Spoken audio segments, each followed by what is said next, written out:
Max here from the 2020 Grand Canyon Experience. I'm actually right now in Indian Garden. We just got in from Bright Angel with my 3-day backpacking private couple. I'm here because I've always been told how does my tent look, what's inside, what are the things I have in here. So I'm gonna go ahead and show you guys real quickly. I have my pillow, my sleeping bag already laid out. My sleeping pad is already filled up. I keep my shoes and socks for hiking over there. All the bags for my tent, my sleeping bag, sleeping pad, all stays in this corner here so I never lose them. Here are my clothes for tomorrow, already laid out. I spread it out so it kind of starts drying up a little bit.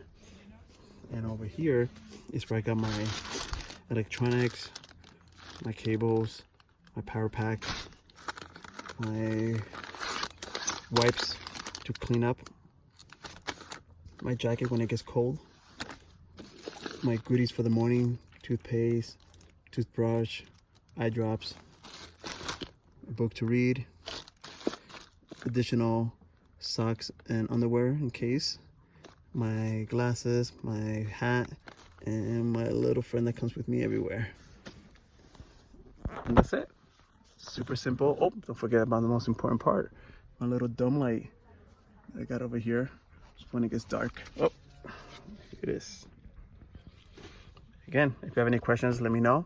Max from the 2020 Grand Canyon Experience.